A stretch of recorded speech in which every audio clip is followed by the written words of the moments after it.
The great Vinnie Colaiuta said the following solo is a real masterclass in phrasing. And today we're going to take a close look at exactly why he's absolutely right. Hello and welcome to Jazz Drummers Corner. We are analyzing Frankie Dunlop, who's probably one of the most underrated greats of jazz drumming. I first heard about this Frankie Dunlop solo through Vinnie Colaiuta's highly recommended podcast, Breakfast with Vinnie. In episode 30, Vinnie Colaiuta and Gary Chaffee briefly discuss Frankie Dunlop and this very solo. Vinnie describes Frankie Dunlop as extremely underrated and calls this solo a true masterclass in phrasing. Naturally, that immediately picked up my interest. And honestly, Vinnie was absolutely right. So I decided to change my approach for this video. Normally, I record my own performances of the transcriptions for you so you can follow every note. But today, we have the best of both worlds. We'll watch the original footage and I'll go over the details with you afterward. Of course, no one can play it better than Frankie Dunlop himself. The original recording was made in Japan in 1963 with the Thelonious Monk Quartet, and here Frankie Dunlop delivers a solo that goes far beyond a demonstration of chops. This is pure musical drumming. Everything served the phrasing, the form, and ultimately the music. I find Dunlop's clarity particularly fascinating, even in dense passages. Nothing feels random or rushed. His ideas, his orchestrations, and above all his phrasing are incredibly modern. By the way, forget the idea that Septuplets only appeared in modern fusion or gospel drumming. Frankie Dunlop was already using them in the early 60s in stickings and groupings. There are lots of interesting details. He often phrases with just his right hand, starts a surprising number of phrases with his left hand, and uses an unusually large number of rim shots. It's also interesting that he doesn't just play the hi-hat consistently on beats 2 and 4. Sometimes he hits it on beats 1 and 3, and sometimes he even leaves it out. You can just tell that this is someone who's constantly thinking musically rather than mechanically reciting patterns. His sound is interesting too. The toms are tuned very high. They definitely lean toward Max Roach tuning style. The first tom is almost the same pitch as the snare drum, so that you not only hear but also understand Dunlop's musical logic. The transcription will of course be displayed in the video for you to follow along with, including stickings. After the original video, I'll show you a few sections again from my perspective and analyze certain movements and phrasings in a bit more detail. Alright, let's watch Frankie Dunlop. Enjoy.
Now that we've heard the entire incredible solo, I'd like to go over a few parts that really stand out to me or might need a little explanation.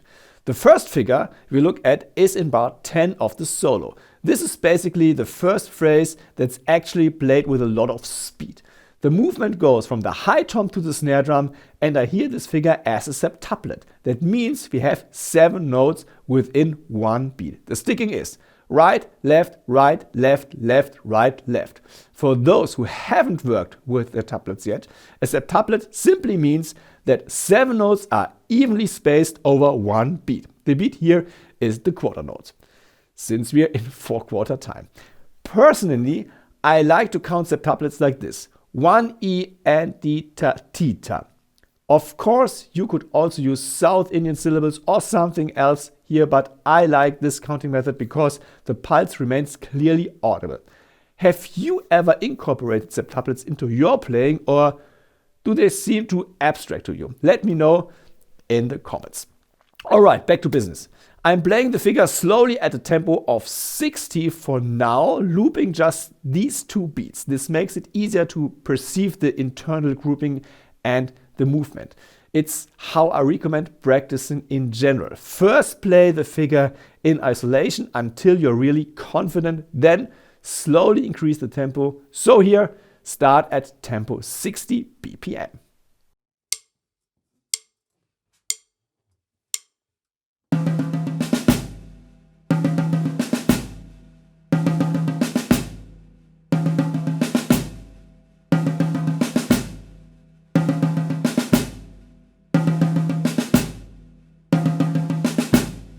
Now at the original tempo, which is around 96.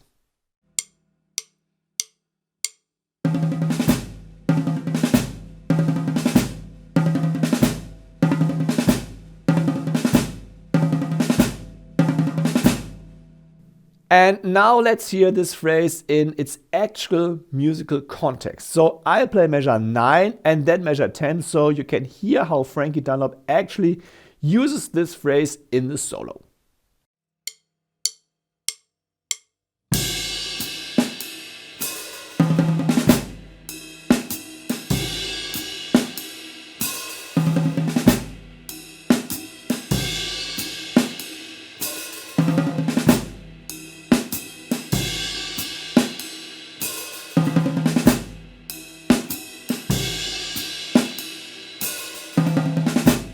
The next phrase I'd like to look at with you is in measure 18 of the solo, which is the second run through of the theme. Starting on beat 2, Frankie Dunlop plays 6-tuplets over 2 beats. Rhythmically, this isn't unusual at first glance. What makes it exciting, however, is the sticking and the orchestration. Dunlop begins the figure with his left hand instead of his right.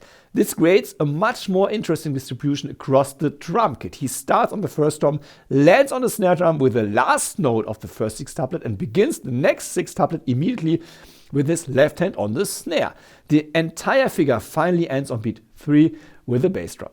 What's very clear here is that Frankie Dunlop obviously doesn't think in terms of isolated stickings, but rather in terms of movements across the drum set. Starting with the left hand changes the melodic flow of the phrase. I'll now play the figure in isolation at tempo of 60. I loop only the sequence mentioned plus the resolution. This creates a short 3/4 loop that's great for practicing this figure.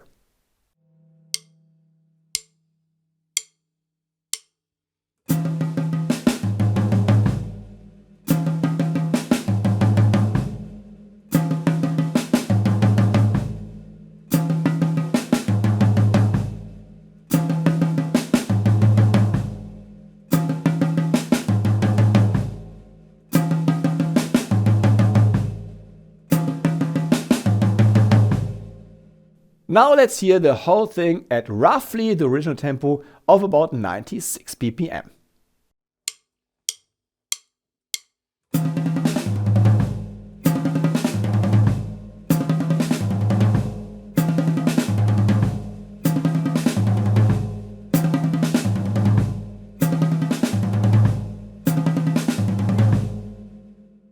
Since this phrase works quite well musically on its own, we don't necessarily need to embed it in the original context here. 2 bars later, in bar 20 of the solo, the next exciting figure comes right in. Here, 2, Dunlop starts on beat 2 with sextuplets, then switches to 32nd notes. The sticking is interesting here as well. The sextuplets start on the left hand again. On the following beat, he switches to the high tom and plays 32nd notes there, but not as singles, rather as doubles. The 32nd note movement logically starts with the left. The phrase finally ends on beat 4 with a bass drum. So we have sextuplets with singles, followed by 32nd notes with doubles, all organized with the left hand leading. Here too, you can clearly hear the stickings serve to create an orchestral movement across the drum kit. I loop the pattern again, initially in isolation at 60 BPM, so you can clearly hear the sequence and the direction of the movement.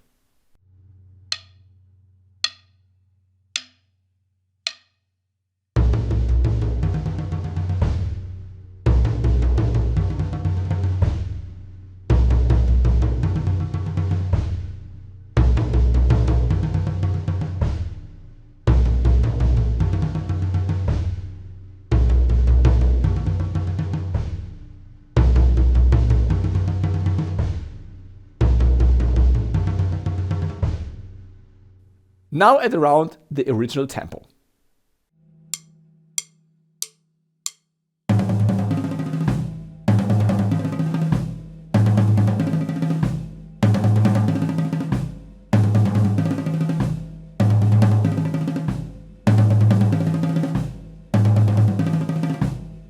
This figure also works musically on its own and therefore doesn't necessarily need additional context.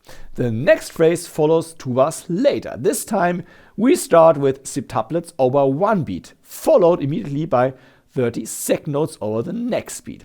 The septuplet sticking is left, right, left, right, left, right, right. The last 2 notes thus form a double stroke with the right hand on the snare drum. Dunlop then transitions it into 32nd notes, this time starting with the left hand and played entirely as doubles. Once again, the movement across the kit is especially noticeable here. The septuplets start with the left hand on the high tom, ends with the right hand double stroke on the snare, and then transitions into the left hand doubles of the 32nd notes.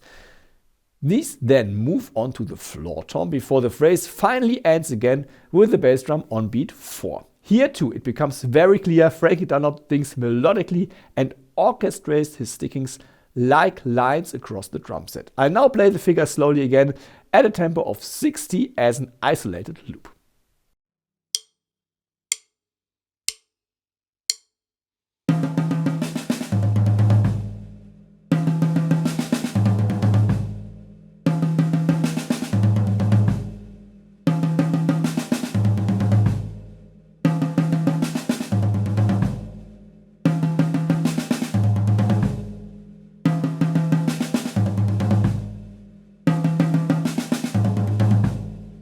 And at the original tempo.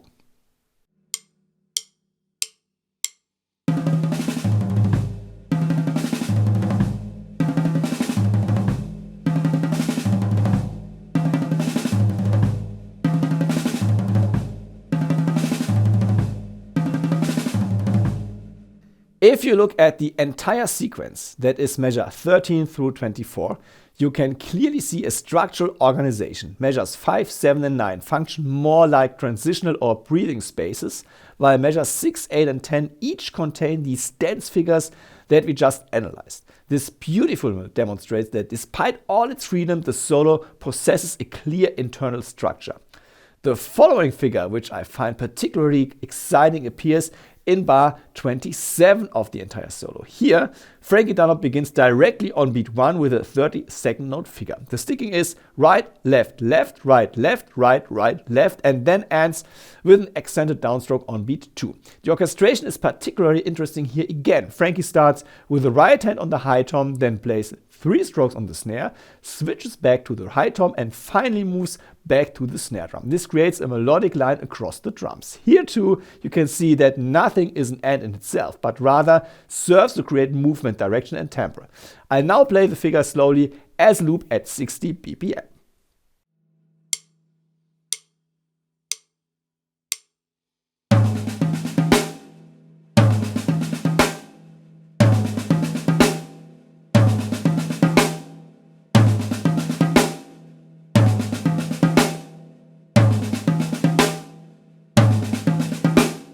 and again in its original tempo.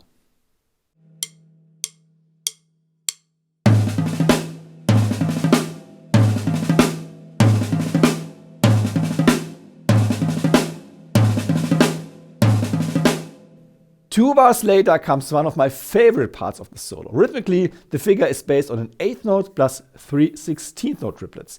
This structure repeats throughout the entire bar.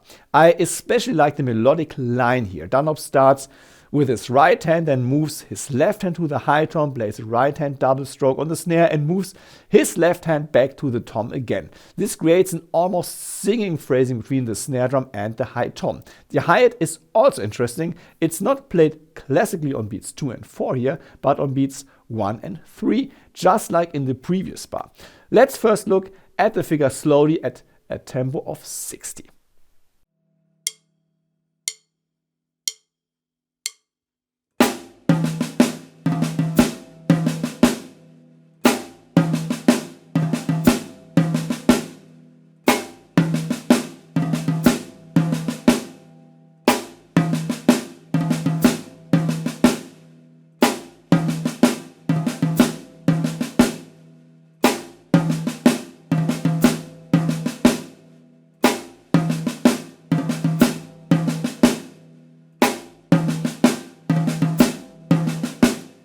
Now at the original tempo.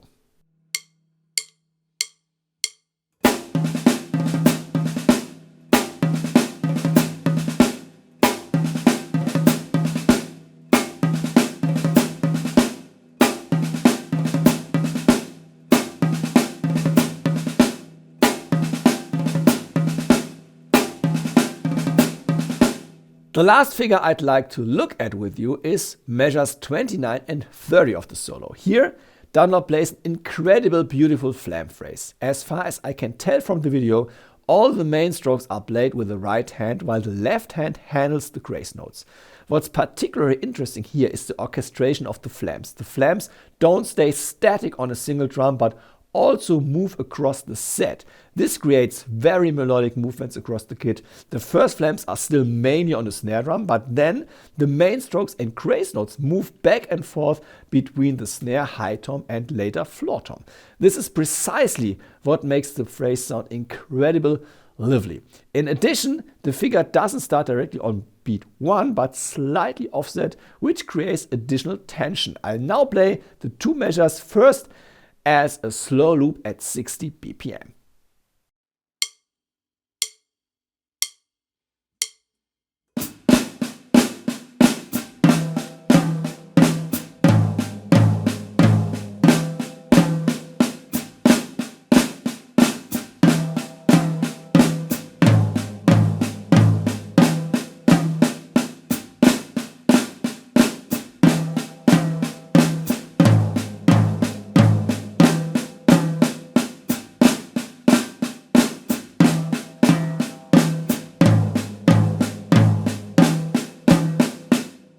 Now at roughly the original tempo.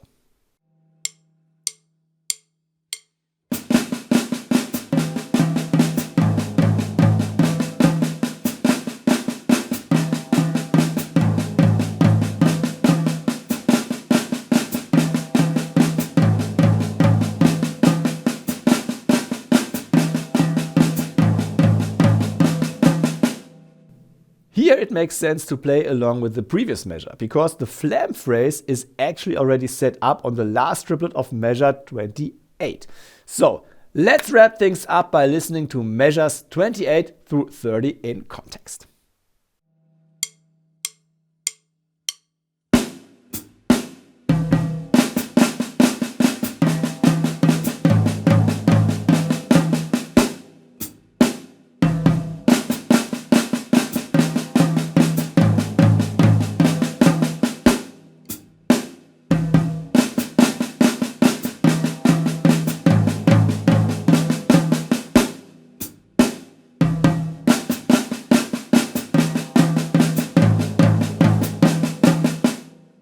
I hope you enjoyed this in-depth look at Frankie Dunlop's playing as much as I did transcribing and analyzing this solo. As always, you can find the complete transcription as a PDF on my Patreon. You'll find the link in the video description below. And now, of course, I'd love to hear your thoughts. Who do you think is one of the most underrated jazz drummers of all time? Feel free to write it in the comments below. If you enjoy these transcription analyses, please subscribe to my channel, and then we'll see you next time here on Jazz Drummers Corner. Take care and see you next time. Thank you for watching.